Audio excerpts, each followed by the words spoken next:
Hello दोस्तों, कैसे हैं आप। आपका एक बार फिर से स्वागत है आपके अपने यूट्यूब चैनल पोलोटेक्निक स्टडी में। उम्मीद करता हूँ आप सब अच्छे होंगे और घर पर बैठकर पढ़ाई कर रहे होंगे, है ना। चलिए फिर आज मैं आपका गुरु, आपका दोस्त रोहित आरब फिर से एक नई वीडियो लेकर हाजिर हूँ। वीडियो का टॉपिक बहुत ही आसान है। आज का वीडियो BMCE सब्जेक्ट का है। किस सब्जेक्ट का है? BMCE। बच्चे आप लोग जानते ही हो कि BMCE का लगभग सभी सिलेबस ख़त्म हो चुका है। बस अब मैं आपको वीडियो के थ्रू चीज़ें मैं समझा रहा हूँ, ठीक है ना गाइस। आज का टॉपिक है गियर एंड गियर ट्रेन को लेकर के। बस मैं इसमें ये बताऊँगा कि गियर्स क्या होते हैं और गियर ट्रेन क्या होती है। देखिए, अगर आप बुक से कभी पढ़े होंगे या बुक आपके पास है या आपने कभी देखी होगी तो गियर को तो गियर ही बोलते हैं बुक में, और गियर ट्रेन को बोलते हैं गियर माला। गियर माला। ट्रेन का मतलब रहता है एक ऐसी चीज़ जिससे कई सारी ब्रांचेस कनेक्टेड हों। जैसे ट्रेन होती है ना, ट्रेन रेलगाड़ी, उसके इंजन रहता है, फिर डिब्बे कनेक्ट रहते हैं। तो गियर ट्रेन का मतलब है कि कई सारी चीज़ों को एक साथ ऑपरेट कराना ट्रेन कहलाता है। गियर ट्रेन का मतलब जब कई सारे गियर्स मिलकर एक ही शाफ्ट पर या किसी एक ही सिस्टम के लिए वर्क करेंगे तब उसको गियर ट्रेन कहा जाएगा। गियर ट्रेन का मतलब समझोगा, फिर से बता रहा हूँ मैं। गियर ट्रेन का मतलब जब कई सारे गियर्स एक साथ एक ही सिस्टम के लिए एक ही टाइम पर वर्क करेंगे तब उसको कहा जाता है गियर ट्रेन। ठीक है गाइस, चलिए। मैं उम्मीद कर सकता हूँ कि आपको वीडियो समझ में आएगा, पसंद आएगा। अगर वीडियो पसंद आए बच्चे तो लाइक किए बगैर बिल्कुल मत जाना, और वीडियो को जितना हो सके फर्स्ट ईयर के सभी ब्रांचेस के बच्चों के साथ इसको शेयर करना, क्योंकि ये सब्जेक्ट ऐसा है, इलेक्ट्रिकल में भी होता है, मैकेनिकल में भी होता है, सिविल में भी होता है, और मतलब कई सारी ब्रांचेस हैं, उनमें ये सभी में ये सब्जेक्ट होता है। सब्जेक्ट का नाम है BMCE, basics of mechanical and civil engineering. आज मैं आपको मैकेनिकल वाले पोर्शन का चैप्टर नंबर 3 का एक पार्ट है ये, गियर एंड गियर ट्रेन, इसको सोल्व करा रहा हूँ। ठीक है, एक्चुअली इसके बारे में बता रहा हूँ बस, सोल्व क्या कराना है, और बहुत ही आसान है। बहुत ही वीडियो को मैंने बहुत ही ज़्यादा इजी लैंग्वेज में बताने की कोशिश की है। ठीक है गाइस, चलिए फिर शुरू करते हैं इसका वीडियो, जिसका नाम है गियर एंड गियर ट्रेन। अगर आप नए हैं तो बच्चे चैनल को अभी सब्सक्राइब करना तुरंत, उसके बाद बेल आइकन को प्रेस करना ताकि आने वाली वीडियोस के भी नोटिफिकेशन अपडेट आपको मिल जाए। पहले बात कर लेते हैं थोड़ी देर गियर्स के बारे में। एक लास्ट वीडियो मैंने डाला था BMCE का, वो था मेन मैकेनिकल कंपोनेंट। उसमें क्या था कि मशीन के मेन कंपोनेंट्स को पूरा समझा दिया था, पूरा डिफाइन कर दिया था मैंने। ठीक है नहीं, तो वो क्या था, वो था मेन मैकेनिकल कंपोनेंट्स। मशीन के सभी कंपोनेंट्स को अच्छे से डिफाइन कर दिया था। तो वो तो आपका हो गया है, आप उसको जाकर देख सकते हैं। चैप्टर नंबर 3 है वो BMCE का, और पूरा वीडियो, पूरा चैप्टर मैंने उस वीडियो में वो डिफाइन कर दिया है। तो इसलिए मुझे नहीं लगता कि आपको ज़्यादा दिक्कत पड़ेगी, आप उसको बहुत ही ईजिली समझ पाएंगे, ऐसी मैं उम्मीद कर सकता हूँ। तो बच्चे, गियर्स गियर्स आपको बता ही दिया है कि गियर एक ऐसा स्ट्रक्चर रहता है जो कि किसी शाफ्ट पर फिक्स हो जाता है, और उसमें स्लॉट्स खींचे रहते हैं, टीथ। ये देखो आप, टीथ लगे रहते हैं इसमें। क्या लगे रहते हैं? टीथ लगे रहते हैं। ये आप देख रहे हैं, दांते बने होते हैं ऐसे करके, ये वाले। अब ये दांते एक दूसरे में फंस के काम करते हैं, बस इसी को गियर ट्रेन कहा जाता है। मतलब किसी एक गियर को ऑपरेट करा करके किसी दूसरे गियर को, मतलब हमने इस वाले गियर को ऑपरेट कराया, फिर जब इससे जब ये वाला गियर घूमेगा ये वाला गियर भी घूमेगा, तो इसको कहा जाता है गियर ट्रेन। ठीक है नहीं। अब ये जो आपको स्क्रीन पर दिख रहा है, इसमें मैं आपको बस ये बता के चल रहा हूँ कि ड्राइवर और ड्रिवन के टीथ कैसे कैलकुलेट करते हैं। एक न्यूमेरिकल है बहुत छोटा सा, एग्जाम में तो शायद ही आपके न्यूमेरिकल पूछा जाएगा, लेकिन अभी मैं आपको बता दे रहा हूँ। देखिए क्या लिखा है कि यह मोटर गियर। तो बात कर रहे थे हम कि इस न्यूमेरिकल के बारे में थोड़ा सा देख लेते हैं ना। न्यूमेरिकल को ज़्यादा बड़ा नहीं है, बहुत छोटा सा न्यूमेरिकल है। आपको मैं इसको बता देता हूँ ताकि आपको ये चीज़ें क्लियर हो सकेंगी। ठीक है गाइस, चलिए। और ये फिर आपको मैं एक न्यूमेरिकल दे के जाऊँगा, वो आपको करके दिखाना पड़ेगा।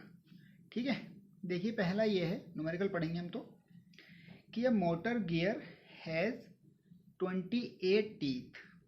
इसका मतलब है कि मोटर का जो गियर है, ये वाला गियर, इसमें 28 टीथ हैं, 28 दांत हैं।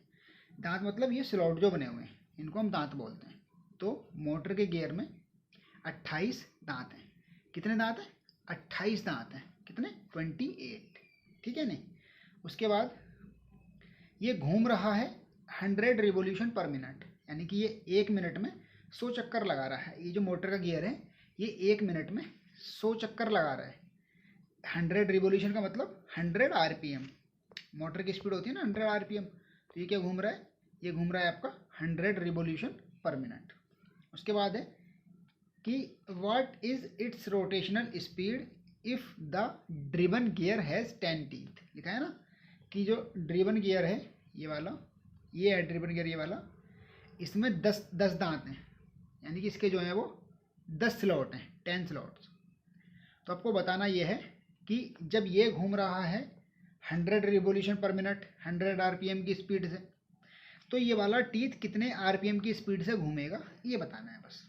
ड्रीवन का मतलब होता है चलाने वाला, वो ड्राइवर का मतलब होता है चलाने वाला, और ड्रीवन का मतलब होता है उससे चलने वाला। तो यहाँ पे ड्राइवर ये वाला टीथ है और ड्रीवन ये वाला टीथ है। ओके गाइस, चलिए मैं उम्मीद करता हूँ कि आपको ये न्यूमेरिकल समझ में आया होगा।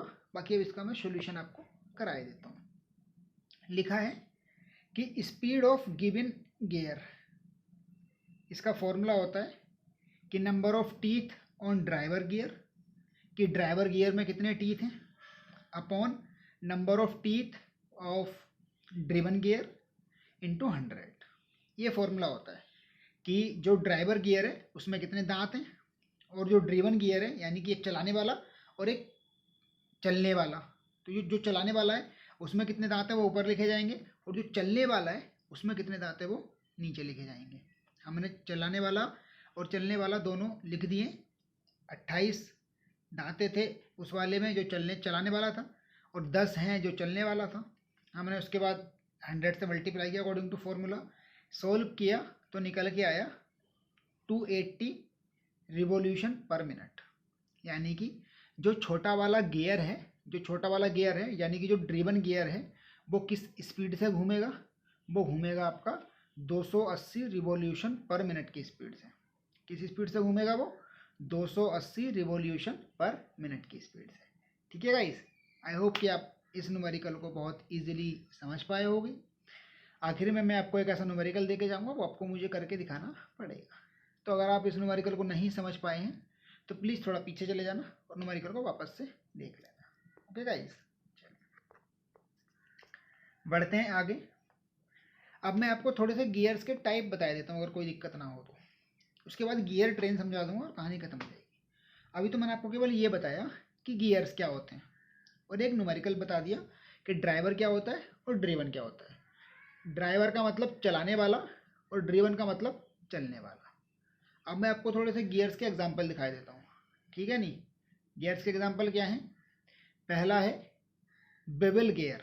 ये आपको एग्जाम में काफ़ी काम आएंगे, एग्जाम में काफ़ी ज़्यादा यूज़ होता है इनका, और एग्जाम में क्वेश्चन जरूर पूछे जाते हैं। पहला है बेवल गियर। क्या लिखा है कि bevel gear are use to transfer drive through an angle of 90 degree. यानी कि जो बेवल गियर्स होते हैं वो एक दूसरे से 90 डिग्री पर कनेक्ट होते हैं, और जो ड्राइवर होता है वो ड्रिवन को 90 डिग्री पर पावर ट्रांसफ़र कर सकता है या ट्रांसमिट कर सकता है। जो ड्राइवर रहता है वो ड्रिवन गियर को 90 डिग्री के एंगल पर पावर ट्रांसफ़र कर सकता है, जैसे कि आप डायग्राम में देख पा रहे हो। ये है बेवल गियर। मान लीजिए कि अगर ये वाला ड्राइवर है बड़ा वाला, तो जब ये घूम रहा होगा ऐसे करके, तो इससे कनेक्ट है ये वाला, फिर ये वाला घूमेगा इसके साथ साथ, इसकी पावर से ये वाला गियर भी घूमेगा। बस इसी को कहा जाता है बेवल गियर। यानी कि जब दो गियर, अब इसका डेफिनेशन कुछ इस प्रकार लिख सकते हैं, जब दो गियर एक दूसरे से 90 डिग्री पर कार्यरत हों तब वो बेवल गियर कहलाते हैं, जैसे ये सामने आपको डायग्राम में दिखाया गया है। उस दूसरा कि जब ड्राइवर गियर ड्रिवन गियर को 90 डिग्री के एंगल पर अपनी पावर ट्रांसमिट करे तो उसको बेवल गियर कहा जाता है। ठीक है गाइस, आई होप कि आप मेरी बात समझ पाए होंगे और अच्छे से चीज़ों को गेन कर पाए होंगे। ठीक है गाइस, गियर्स के अगले प्रकार की ओर बढ़ते हैं। समझ में आ रहा है ना क्या बता रहा हूँ मैं?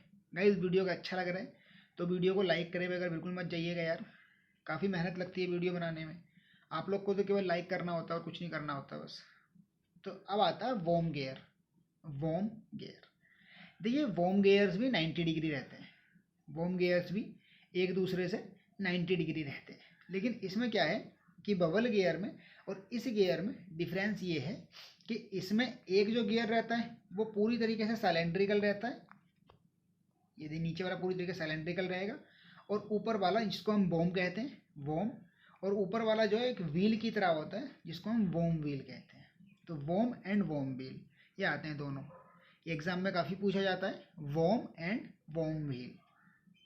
वॉर्म मतलब नीचे वाला हिस्सा जो आपको देख पा रहे होगा सिलेंड्रिकल पोर्शन बेलनाकार है, घूमता है, जब ये घूमता है तो ऊपर वाला घूमता है, या फिर अगर मान लीजिए ये ड्राइवर है, जब ये ड्राइवर है या फिर ये दोनों में से एक ड्राइवर एक ड्रीवन, मान लीजिए ये वाला ड्राइवर है तो जब ये घूमेगा किसी सोर्स से तो ये इसको भी घुमाना शुरू कर देगा, यानी कि ड्राइवर की पावर से ड्रीवन भी घूमना शुरू कर देगा, ड्राइवर की पावर से ड्रीवन भी घूमना शुरू कर देगा, और इसी को कहते हैं पावर ट्रांसमिशन। ठीक है गाइस, चलिए क्या लिखा है कि gears are that are 90 degree to each other. ठीक है, 90 डिग्री होते हैं, ये तो समझ में आ गया। उसके बाद इनके एडवांटेज है क्वाइट एंड स्मूथ ड्राइव। एक तो ये बहुत ही स्मूथली काम करते हैं, चुपचाप, जरा सा भी इनमें आवाज़ नहीं होती, बहुत ही कम आवाज़ होती है। जब ये गियर्स आपस में काम करते हैं, आपस में ऑपरेट होते हैं, तो इन गियर्स में आवाज़ बहुत ही ज़्यादा कम आवाज़ होती है, बहुत ही ज़्यादा कम। ये चुपचाप अपना काम करते चले जाते हैं, ठीक है, और स्मूथली काम करते हैं बहुत ज़्यादा। दूसरा, can transmit torque eight right. ये जो टॉर्क को 90 डिग्री के एंगल पर ट्रांसमिट कर सकते हैं, जैसे कि ये घूम रहा है फिर ये इसको 90 डिग्री पे घुमा सकता है। ठीक है, नो बैक ड्राइविंग, इसमें जो है बैक ड्राइविंग का ऑप्शन नहीं होता है, मतलब ये पीछे को फिसल के नहीं आ सकते, अगर ये वर्क कर रहे हैं तो एक ही डायरेक्शन में करते रहें।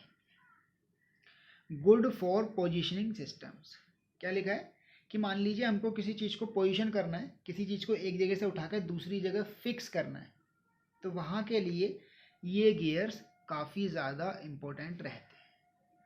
गाइस वीडियो को एक भी सेकंड स्किप मत करना, क्योंकि आप इसी वीडियो के बेसिस पर अपना असाइनमेंट कंप्लीट करने वाले हैं, इसीलिए वीडियो को अगर आप स्किप कर दोगे तो भैया असाइनमेंट कैसे कंप्लीट करके दोगे, और असाइनमेंट कंप्लीट करके देना आपको ज़रूरी है।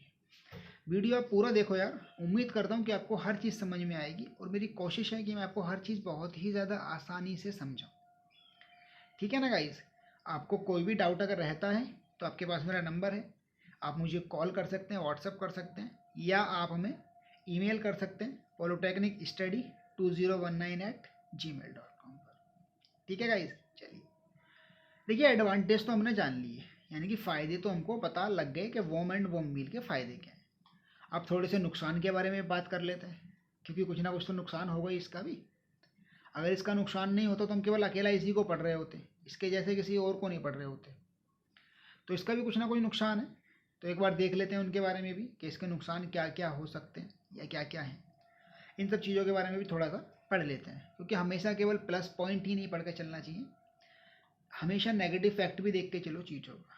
ठीक है बच्चे, चलिए पहला है इसका डिसएडवांटेज कि most inefficient due to excessive friction. देखिए most inefficient due to excessive friction, sliding, इसका मतलब है कि इसमें स्लाइडिंग फ्रिक्शन ज़्यादा होने के कारण ये अनएफिशिएंट रहता है। अनएफिशिएंट का मतलब ये जगह ज़्यादा घेरता है, एफिशिएंट प्रॉपर नहीं हो पाता, ठीक है, कभी भी। तो ये आपका इसका, जैसे देखो ऊपर का कितना बड़ा हिस्सा है, दूसरा इसको फिक्स करना मुश्किल रहता है चीज़ों का। ऊपर मैंने आपको बताया कि इसका वही यूज़ करते हैं जहाँ फिक्स करते हैं चीज़ों को, लेकिन इसको कैसे फिक्स करें, चीज़ों को तो फिक्स कर देगा ये, ठीक है, जब ऑपरेट होगा तो, लेकिन इसको खुद की फिक्सिंग में थोड़ी सी प्रॉब्लम आती है। दूसरा नीड मेंटेनेंस, इसको मेंटेनेंस की बहुत ज़्यादा ज़रूरत पड़ती है, कभी भी इसमें दिक्कत आ सकती है, कभी भी ख़राब हो सकता है, मेंटेनेंस की बहुत ज़रूरत पड़ती है। स्लो स्पीड एप्लीकेशंस, इसका यूज़ हम केवल वहीं कर सकते हैं जहाँ हमें ज़्यादा हाई स्पीड की एप्लीकेशंस नहीं चाहिए होती। फॉर एग्जांपल क्रेन, क्रेन सुना क्रेन, आप क्रेन में इसका यूज़ हम लोग करते हैं क्रेन में, ठीक है नहीं। ओके गाइस, चलिए फिर मैं उम्मीद करता हूँ कि आपको वॉर्म एंड वॉर्म व्हील यानी कि वॉर्म गियर्स का क्लियर हो गया होगा। अगर नहीं हुआ है तो वीडियो को थोड़ा सा 2-4 मिनट पीछे जाके देख लो, वो सब चीज़ क्लियर आपको हो जाएगी। ठीक है गाइस, चलिए मेरे बच्चे, अगला गियर का टाइप, 1-2 टाइप हो रहे हैं गियर के, उसके बाद मैं सीधा सीधा गियर ट्रेन को एक्सप्लेन कर दूंगा। अगला टाइप क्या है गियर का गाइस, कि स्पर गियर। ये कोई ज़्यादा अलग प्रकार का नहीं है, ये 2 प्रकार से होता है। एक तो ये ड्राइवर के अंदर भी रह सकता है, दूसरा ये ड्रीवन के अंदर भी रह सकता है या बाहर भी रह सकता है, ठीक है नहीं। और इसमें बस एक ही रहता है कि इसमें जो टीथ रहते हैं वो एक दूसरे गियर की, जैसे मान लीजिए एक गियर ये और एक गियर ये, इसके कुछ दांत हैं, इसके कुछ दांत हैं, इसको हम फांसेंगे तो ये जब घुमाएंगे तो ये घूमना शुरू कर देगा। तो इसके जो टीथ हैं ये वाले और इसके जो टीथ हैं ये दोनों, इन दोनों का एक्सिस एक दूसरे के पैरेलल रहेगा, बस 90 डिग्री। अभी तक हमने 2 गियर पढ़े, उन दोनों में वो 90 डिग्री वर्क कर रहे थे, लेकिन ये क्या करेंगे, ये आपके पैरेलली वर्क करेंगे। आप देख पा रहे होगे बिल्कुल साफ साफ, इसमें ये गियर है एक और एक ये गियर है, इसका एक्सिस ये और इसका एक्सिस ये, दोनों एक दूसरे के पैरेलल हैं गियर्स के एक्सिस, ठीक है नहीं। बाकी इसमें जो लिखा है वो एक बार देख लेते हैं। Teeth is parallel to axis of rotation, ठीक है, हाँ बिल्कुल ठीक है, रोटेशन वाली एक्सिस के जो दांते होते हैं वो पैरेलल होते हैं। Transmit power from one shaft to another parallel shaft, ये वही बात लिखी जो मैंने आपको बताई कि इसमें क्या रहता है कि दोनों अक्सर, मोस्टली बल्कि मैक्सिमम क्वांटिटी, मैक्सिमम टाइम्स ये जो है एक दूसरे के पैरेलली वर्क करते हैं, एक दूसरे के पैरेलल में रहकर ही काम करते हैं। ये जो होते हैं आपके कौन से वाले, स्पर गियर, ठीक है गाइस। चलिए, आई होप कि आप स्पर गियर को समझ गए होंगे, ज़्यादा कोई मुश्किल नहीं पड़ेगी। इनका यूज़ हम लोग करते हैं बाइक्स में, कार्स में, इन सब चीज़ों में हम लोग इनका यूज़ करते हैं स्पर गियर। अच्छा, गियर आप वर्ड से तो अपरिचित नहीं हो ना, मुझे तो लगता नहीं कि कोई एक इंसान भी ऐसा हो यहाँ जो इस गियर वर्ड से अपरिचित हो। गियर वर्ड तो सबने सुना है, देखा भी है, देखा नहीं था अब आपको दिखा रहे हैं। गियर आप बोलते हैं ना कि जैसे आप कार चला रहे हो, आप पहले गियर से दूसरे गियर में जा रहे हो, बाइक चला रहे हो, सबसे छोटा एग्जांपल बाइक चला रहे हो। जब आप बाइक चलाते हैं तो आप जो है एक गियर से दूसरे गियर में चले जाते हैं, फिर तीसरे, फिर चौथे, फिर पाँचवें, इस तरीके से जाते हैं। तो वो क्या रहता है कि वो यही जो आपको डायग्राम में दिख रहे हैं, इस टाइप के अंदर आपके इंजन में कुछ गियर लगे होते हैं। बस क्या रहता है कि एक गियर छोटा है तो वो बाइक को धीरे घुमा पा रहा है, दूसरा गियर बड़ा, दूसरा गियर जो है बड़ा, जो भी उसकी प्रॉपर्टी है, वो बाइक को और थोड़ी तेज घुमा पा रहा है, तीसरा गियर और थोड़ी तेज घुमा पा रहा है, चौथा गियर थोड़ी और तेज घुमा पा रहा है। तो जब हम पहले गियर से दूसरे गियर पर शिफ्ट करते हैं, उसका मतलब ये है कि अब हम गाड़ी को थोड़ा तेज चला सकते हैं, यानी कि जो गियर है वहाँ पर उसकी प्रॉपर्टी ये है कि वो जो है अब इसको थोड़ा और तेज घुमाएगा, ठीक है गाइस, ये रहती है प्रॉपर्टी इसकी। तो जो गियर्स हैं, जो गाड़ी आपकी चलती हैं, जो बाइक हो या कार हो, जिस प्रकार से आपको रोटेट होती हैं वो चलती हैं, वही आपको बता रहा हूँ कि गियर्स ही ऑपरेटिंग है उसके अंदर।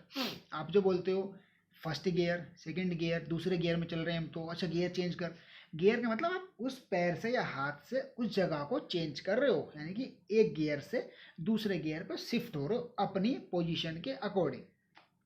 अगर आपको कम स्पीड चाहिए तो आप कम स्पीड वाले गियर पर शिफ्ट हो रहे हो, अगर आपको ज़्यादा स्पीड चाहिए तो आप ज़्यादा स्पीड वाले गियर पे शिफ्ट हो रहे हो। तो ये गियर शिफ्टिंग ही होती है, जो हम बोलते हैं गियर चेंज कर रहे हैं, गियर डाल रहे हैं, और वो यही वाले गियर होते हैं।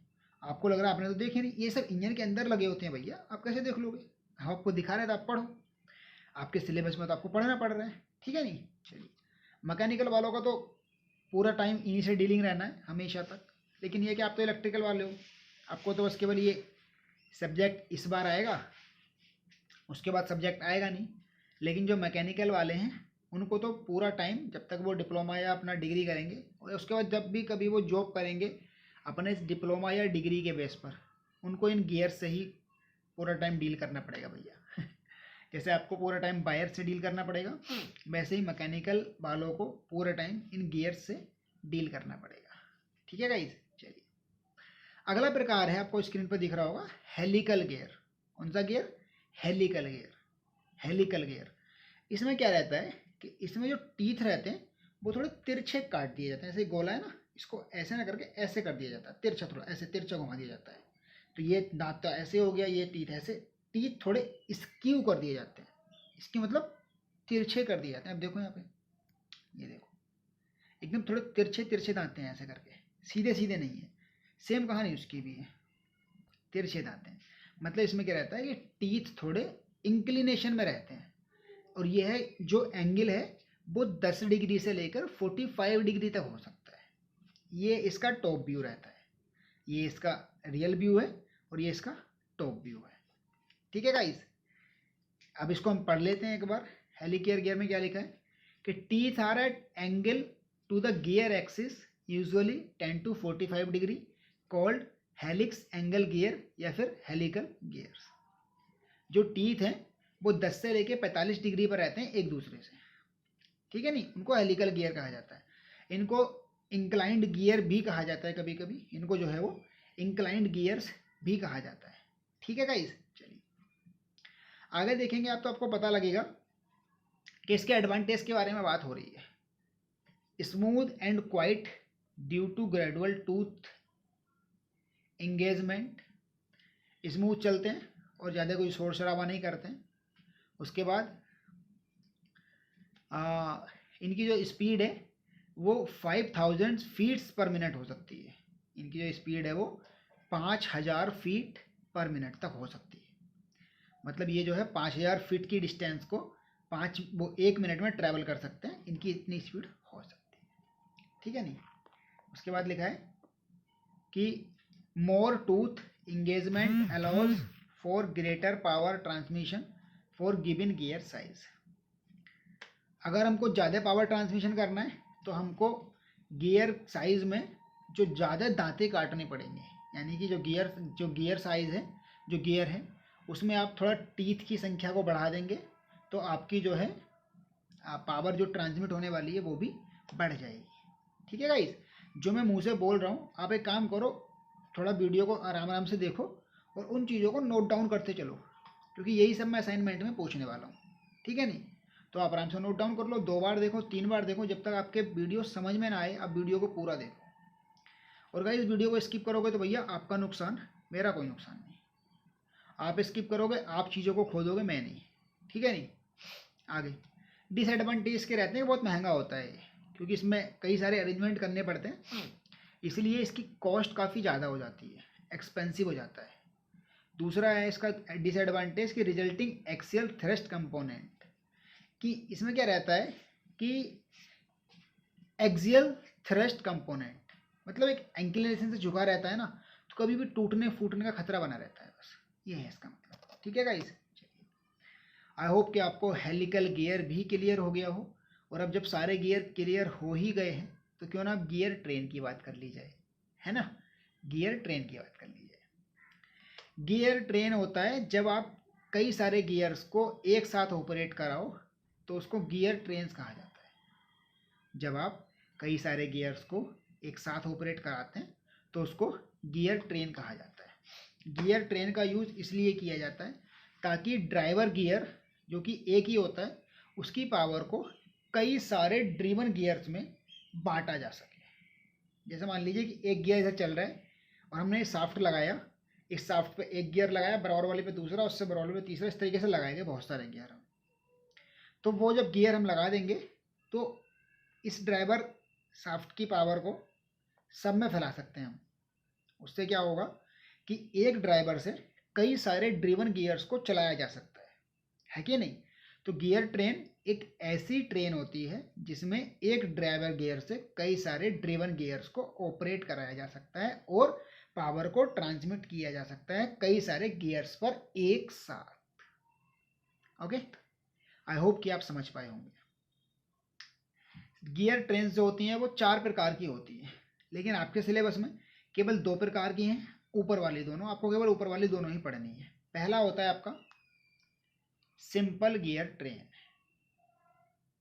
दूसरा रहता है compound gear train, reverted gear train, epicyclic gear train. लेकिन आपको जो पढ़नी है केवल 2 ही पढ़नी है, simple gear train and compound gear train. ठीक है नहीं। उसके बाद अगर हम ऊपर के 3 टाइप्स के गियर ट्रेन्स के बारे में बात करें तो इनमें जो है लिखा है कि in the first 3 types of gear trains the axis of the shaft over which the gears are mounted are fix relative to each other. ऊपर की जो 3 ट्रेन है उसमें जो गियर्स रहते हैं वो एक शाफ्ट पर हो सकते हैं कई सारे, या फिर सेपरेटली हो सकते हैं। लेकिन ईपी साइक्लिक में ये लास्ट वाला जो डायग्राम है ये रहता है, ये वाला, ये ईपी साइक्लिक का है। ठीक है गाइस, चलिए ये देखो एक गियर है, ये वाला गियर ड्राइवर हो गया ऐसे, तो इससे ये वाला भी घूम रहा है, वो भी घूम रहा है और ये भी सब घूम रहे हैं। तो ये होते हैं आपके गियर ट्रेन। ओके गाइस, चलिए मैं उम्मीद कर सकता हूँ कि आप चीज़ को समझ पा रहे होंगे और गियर ट्रेन क्या होती है ये समझ गए होंगे। अब बस हमको ज़्यादा कुछ नहीं करना है, केवल 2 टाइप की जो गियर ट्रेन है, बस इन 2 टाइप की गियर ट्रेन को ही एक्सप्लेन करना है और हमारा वीडियो ख़त्म हो जाएगा। और ध्यान रखना आपके एग्ज़ाम में इन दोनों गियर ट्रेन्स में से एक कन्फर्म आएगी, गारंटी है मेरी, हर बार पूछी जाती है, हर साल पूछी जाती है। BMCE में ज़रूर पूछी जाती है, या तो सिंपल गियर ट्रेन या फिर कंपाउंड गियर ट्रेन, दोनों में से एक गियर ट्रेन जरूर पूछी जाएगी। अब वो मुझे भी नहीं पता है कि कौन सी पूछी जाएगी, इसलिए आप दोनों पढ़ के चलो। अभी आपको मैं असाइनमेंट में दोनों गियर ट्रेन देने वाला हूँ। Gears, simple gear train. Simple gear train की जब बात करते हैं तो उसमें क्या रहता है कि उसमें एक शाफ्ट पर एक ही गियर लगा, मतलब एक शाफ्ट पर एक ही गियर लगा होता है, ज़्यादा नहीं लगे होते। ठीक है, नहीं, एक शाफ्ट पर केवल एक ही गियर लगा होता है, ज़्यादा नहीं। ऐसा नहीं होता कि एक शाफ्ट पर यहाँ भी गियर लगा तो यहाँ भी और यहाँ भी और यहाँ भी ना, एक शाफ्ट पर केवल एक ही गियर लगाएंगे, एक शाफ्ट पर केवल एक ही गियर लगाएंगे। आपको दिख रहा होगा, मैं आपको पहले इसका डेफिनेशन बता दूं ताकि आपको ज़्यादा दिक्कत ना हो, कि जब इस प्रकार की गियर ट्रेन जिसमें एक शाफ्ट पर एक ही गियर लगाया जाता है और उससे ड्राइवर से ड्रीवन को पावर ट्रांसमिट की जाती है। शाफ्ट कितनी भी हो सकती हैं लेकिन गियर एक ही रहेगा एक शाफ्ट पर, इंटरमीडिएट शाफ्ट कितनी भी हो सकती हैं। ठीक है, नहीं, ये हो गया ड्राइवर गियर और ये हो गया लास्ट वाला ड्रीवन गियर। ध्यान रखो, शुरू वाला जो सबसे शुरू में चल रहा है वो हो जाता है ड्राइवर गियर, सबसे आखिरी में जो चल रहा है वो हो जाता है ड्रीवन गियर, और बीच वाले गियर्स को हम कहते हैं इंटरमीडिएट गियर्स। सुन लो अच्छे से, जो स्टार्टिंग में चल रहा है सबसे पहले उसको बोलते हैं ड्राइवर गियर, जो सबसे आखिरी में चल रहा है उसको बोलते हैं ड्रीवन गियर। सबसे जो शुरू में चल रहा है उसको बोलते हैं ड्राइवर गियर, जो सबसे आखिरी में चल रहा है उसको बोलते हैं ड्रीवन गियर, और उसके बीच में जो लगे हुए हैं उनको बोलते हैं हम इंटरमीडिएट गियर्स। ठीक है, अब मान लीजिए ये घूमना शुरू हुआ, आपको काफ़ी ज़्यादा चीज़ सिखा दूंगा मैं। देखिए मान लीजिए कि ये अगर इस डायरेक्शन में घूम रहा है ना, जब ये ऐसे घूमेगा तो ये वाला गियर जो है वो ऐसे घूमेगा, और जब ये वाला गियर ऐसे घूमेगा तो ये वाला गियर जो है वो ऐसे घूमेगा। समझ में आई बात नहीं क्या बोला मैंने अभी? मान लीजिए कि ये वाला गियर ऐसे करके घूम रहा है, ऐसे करके इस डायरेक्शन में, तो ये वाला गियर जब ऐसे घूमेगा तो ये वाला गियर जो ऐसे घूमेगा इस डायरेक्शन में, बीच वाला, और जब बीच वाला ऐसे करके घूमेगा, बीच वाला गियर ऐसे घूमेगा तो ये वाला गियर जो है वो, यानी कि ये बीच वाला गियर ऐसे घूम रहा है इस तरीके से, तो ये वाला गियर जो है वो ऐसे घूम के ये इसको ऐसे घुमाएगा। समझ में आई बात क्या नहीं आई? समझ पा रहे ना मेरी बात को मैं क्या कहना चाह रहा हूँ, है ना? तो आपको अच्छे से समझ लेना है कि जब पहला वाला गियर ऐसे घूम रहा है, दूसरा वाला ऐसे घूम रहा है, और तो जो फाइनल वाला गियर है ड्राइवर गियर वो तो ऐसे घूमेगा ना। तो यहाँ से एक रिजल्ट निकल के आता है, वो ये है कि यदि ड्रीवन और ड्राइवर के बीच में गियर्स की संख्या सम है, सम माने इवन है, यदि ड्राइवर और ड्रीवन के बीच में गियर्स की संख्या सम है, तो जो ड्राइवर और ड्रीवन की जो डायरेक्शन है, रोटेटिंग डायरेक्शन, वो अपोजिट होंगी। यानी कि अगर बीच में 2, 4 या 6 गियर हैं तो जो पहले वाले की डायरेक्शन थी उसके जस्ट अपोजिट आएगी आखिरी वाले की डायरेक्शन।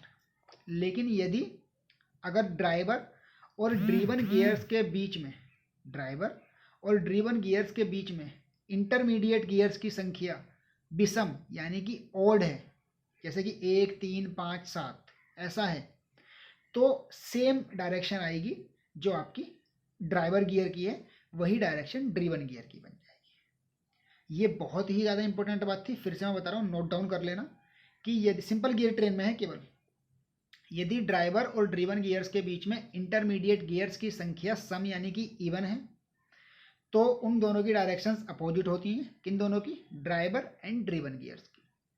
और यदि ड्राइवर और ड्रिवन गियर्स के बीच में इंटरमीडिएट गियर्स की संख्या ओड यानी कि विषम, लाइक 1 3 5 7 ऐसी है, तो ड्राइवर एंड ड्रिवन गियर्स की डायरेक्शन यानी कि रोटेटिंग डायरेक्शन एग्जैक्ट सेम होती है, उसी डायरेक्शन में रोटेट करता है वो।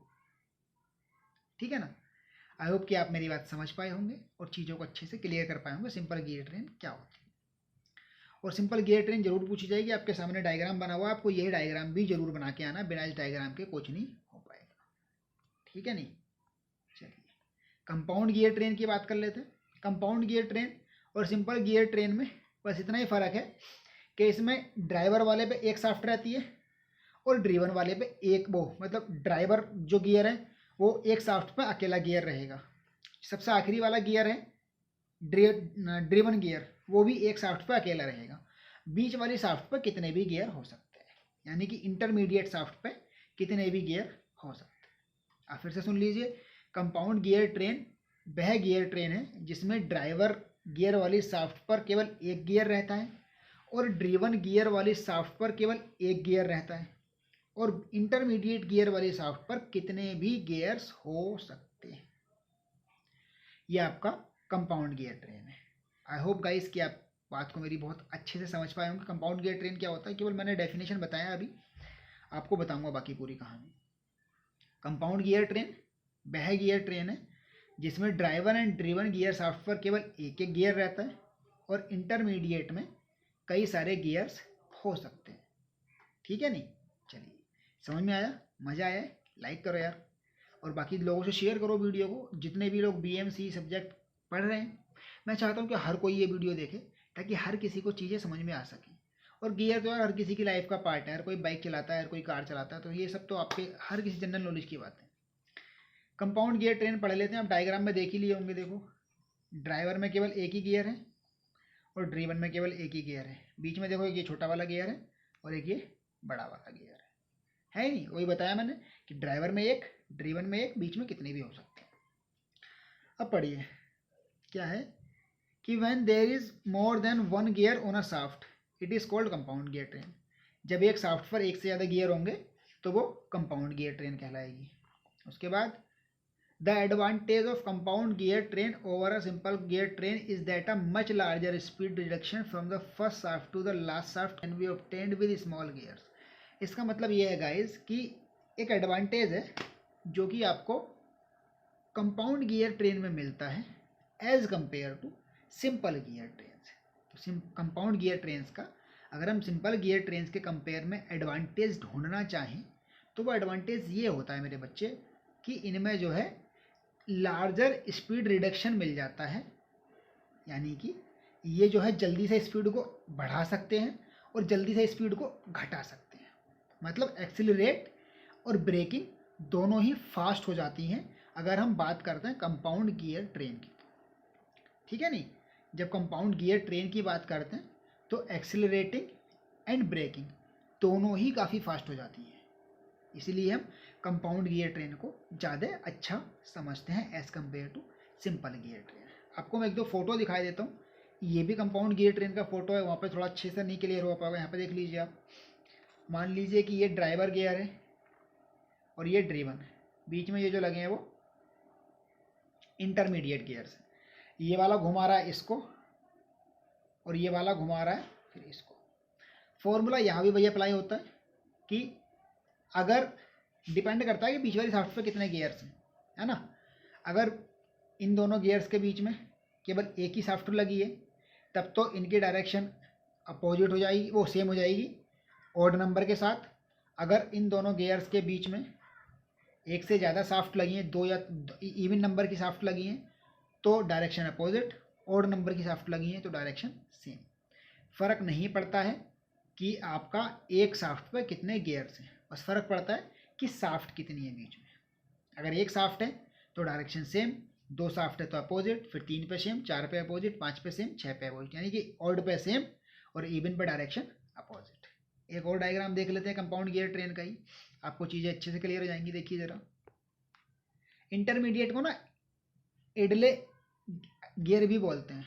देखिए सबसे पहले बात आती है स्टार्टिंग वाले की। स्टार्टिंग में ये हो गया ड्राइवर, ये घुमा रहा है इसको, ये घुमा रहा है इसको, ये हो गया बीच के गियर कंपाउंड गियर, और ये हो गया आउटपुट गियर यानी कि ड्रिवन गियर। जब ये मान लीजिए कि ये इस तरफ घूम रहा है तो ये इस तरफ घूमेगा, फिर ये वाला इस तरफ घूमेगा, और फिर ये इस तरफ घूमेगा। देखो बीच में दो साफ्ट हैं, अगर आपको दिख रही हो तो ये वाली दोनों साफ्ट हैं, एक साफ्ट ये है और एक साफ्ट ये है। बीच में इवन नंबर हो गया दो साफ्ट इवन नंबर, इसीलिए डायरेक्शन हो गई अपोजिट गियर्स की। अगर ये ऑड होता तो पहले वाले गियर की और आखिरी वाले गियर की डायरेक्शन हो जाती सेम। बीच में गियर कितने लगे हैं इस बात से फ़र्क नहीं पड़ता, फ़र्क केवल इस बात से पड़ता है कि साफ्ट कितनी लगी हैं, क्योंकि एक साफ्ट पर सारे के सारे गियर्स केवल एक ही डायरेक्शन में मूव कर सकते हैं, दो डायरेक्शन में कभी भी मूव नहीं कर सकते अगर एक ही साफ्ट पर लगे हैं तो। ये नोट डाउन करने लायक बात थी कि अगर एक साफ्ट पर कई सारे गियर्स लगे हैं तो वो केवल एक ही डायरेक्शन में मूव कर सकते हैं, कभी भी एक से ज़्यादा डायरेक्शन में वो मूव नहीं कर पाएंगे। Okay guys, compound gear train का एक और दिखा देता हूँ आपको मैं। ये सिंपल और कंपाउंड दोनों पे फॉलो होता है। देखिए ये आपका ड्राइवर गियर है, तो जब ये इस तरफ को घूमेगा, जब ये इस तरफ को घूमेगा ड्राइवर गियर इस तरफ को ऐसे डायरेक्शन में घूमेगा, ये इस डायरेक्शन में ऐसे करके, तो ये ड्राइवर ड्रिवन गियर को इस डायरेक्शन में घुमाएगा। आपको स्क्रीन पर एरो दिख रहे होंगे, ए वाला जब ऐसे घूमेगा तो वो बी वाले को इस तरीके से घुमाएगा। यानी कि जब बीच में अगर कोई भी इंटरमीडिएट साफ्ट नहीं लगी है तब भी वो अपोजिट डायरेक्शन में ही घुमाएंगे, क्योंकि जीरो है, जीरो पे भी अपोजिट डायरेक्शन और इवन नंबर्स पे भी अपोजिट डायरेक्शन। ठीक है नहीं, अब आप जीरो से शुरू कर सकते हैं। जीरो पे अपोजिट, वन पे सेम, टू पे अपोजिट, थ्री पे सेम, फोर पे अपोजिट, फाइव पे सेम, सिक्स पे अपोजिट, सेवन पे सेम। यानी कि ऑड नंबर्स पे आ रही है सेम और इवन नंबर्स पे आ रही है डायरेक्शन अपोजिट। ठीक है गाइस, बस थोड़ा सा कंपाउंड गियर ट्रेन्स के बारे में मैं आपको थोड़ा सा और बता देता हूँ, उसके बाद हम वीडियो अपना खत्म कर देंगे। देखिए कंपाउंड गियर ट्रेन में क्या रहता है कि क्या लिखा है कि what when ever the distance between the gears driver and driven और follower has to be bridges over the intermediate gears at the same time a great speed ratio is required. देखिए जब हम डिस्टेंस को बढ़ा देते हैं, यानी कि मान लीजिए कि ड्राइवर वहाँ पे है और ड्रिवन वहाँ पे है, काफ़ी दूर अगर उनका डिस्टेंस कर दिया जाए तो हमको स्पीड रेशियो को बढ़ाना पड़ जाता है उसी टाइम पर, क्योंकि स्पीड भी उसकी उतनी ही करनी पड़ेगी। मान लीजिए कि वहाँ से उसने चलना शुरू किया है, थोड़ा सा पावर लॉस हुआ होगा आगे वाले गियर को चलाने में, फिर थोड़ा सा पावर लॉस हुआ होगा आगे वाले गियर को चलाने में, फिर ऐसे करके थोड़ा थोड़ा पावर लॉस हो रहा है सब गियर को चलाने में, और आखिर वाले गियर तक पहुँचते पहुँचते क्या पता कितना ज़्यादा पावर लॉस हो जाए। इसीलिए हमको स्पीड वहाँ से बढ़ानी पड़ती है ताकि आखिर तक पहुँचते पहुँचते भी उसकी स्पीड मेंटेन रहे। ठीक है गाइस, अगला है कि in this case each intermediate shaft has two gears rigidly fixed to it so that they may have the same speed. इस केस में क्या रहता है कि दो गियर्स या दो से ज़्यादा गियर्स हो सकते हैं, कम से कम दो गियर्स तो जरूर रहेंगे इंटरमीडिएट शाफ्ट पे, मैंने पहले ही बोला तभी कंपाउंड गियर है। अगर उस पर केवल एक ही गियर रहेगा तो वो सिंपल गियर ट्रेन में काउंट होगी। ठीक है,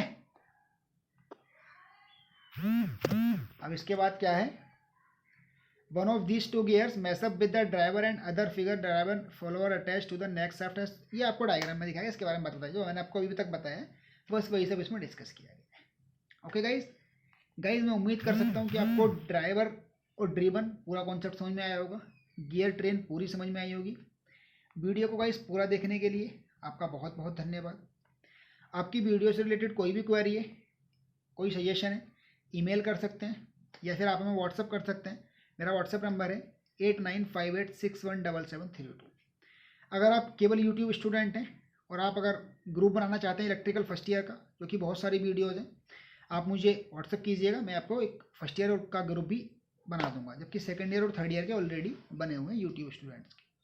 ओके गाइस, चलिए गाइस पढ़ते रहिए, मस्त रहिए। अभी जरा मैं आपको असाइनमेंट देने वाला हूँ, आपको सेंड कर दूंगा मैं, वो आपको करके दिखाना पड़ेगा। पढ़ते रहिए, मस्त रहिए, जल्दी मिलेंगे फिर किसी ऐसी एक वीडियो के साथ। तब तक के लिए आप देखते रहिए हमारा चैनल पॉलिटेक्निक स्टडी।